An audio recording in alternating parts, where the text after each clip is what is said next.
Jesse on BoroFanTV with Billy the Bee. Billy, good result for yous? Not particularly, I have to be honest with you. Today, I mean, 6 out of 6 with Boro.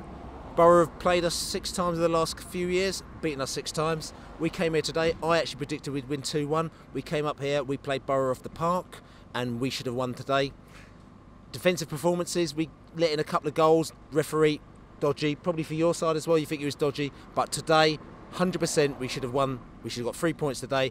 All the Boro fans we spoke to, we've been in the 12th man bar over there, speak to 12th man and all the characters. Everyone said to me, boy, you guys should have got 3 points today. So listen, we're Brentford. We're only teams like Brentford. You know, you should beat teams like Brentford. So everyone expects to beat us.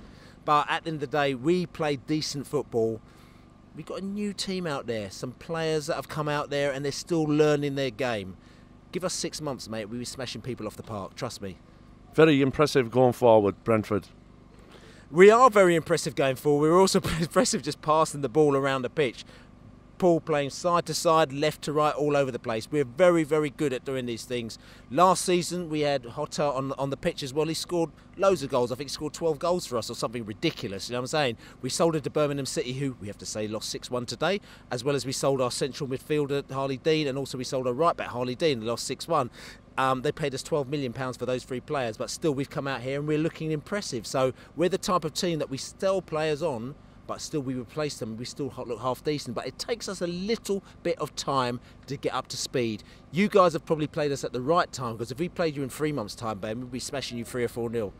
Yeah, I feel Brentford have played us at the right time, but obviously there's a bit of football snobbery goes on when people say it's only Brentford. But like you say, you came here and you never sat back, you went for it. And you put us in, and you caused us a lot of problems, especially in the first half. Indeed, and as we say, teams like Brentford, we laugh about that. There's us, there's Barnsley, there's Preston. You know, you should be beating teams like Brentford. You should be beating teams like Barnsley. We should be beating teams like Preston. Listen, you can say that all year long, but at the end of the day is that we come in, we've only got small budgets, but we know how to spend our budget, bring these players. At the end of the day, these players that you see here today, they're in their infancy. Probably in 2 or 3 years' time, people will be bidding for them. You bid for, for Hotter, you bid, nearly 5 million for him. You know, it got turned down, but you were probably going to go in for him again. Hotter, we picked up for €1 million, you know what I'm saying? That's the kind of thing that we do. We hate the fact that we have to sell our players, but we're only a small team. But what we do is that we replace them with equal or better players. And that's the way that we survive, and we still are in the game. And to be quite honest with you, we come up to Boro, we have some proper jokes. We went today to the Orange Pit Market, we went to Baker Street. We were one of the first ever set of football fans. Well, we were the first ever set of football fans to go to Baker Street. Sherlock's, we walked in and went, oh my God, 2014, we walked in there, no one even knew about Baker Street, but Brentford fans were there, because that's what we do. We are ahead of the game, all the time.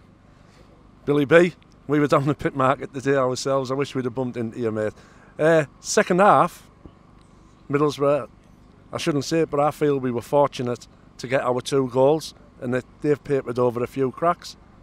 100% you were fortunate in getting your 2 goals. You papered over the tracks, but that's football for you. Listen, you scored. You had 2 chances, you scored 2 goals. So at the end of the day, you're back in the game. You've got a point today which you shouldn't have got.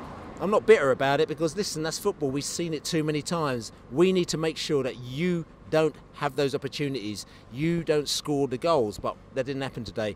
Listen, in 6 months' time, like I said to you, that may not happen with us.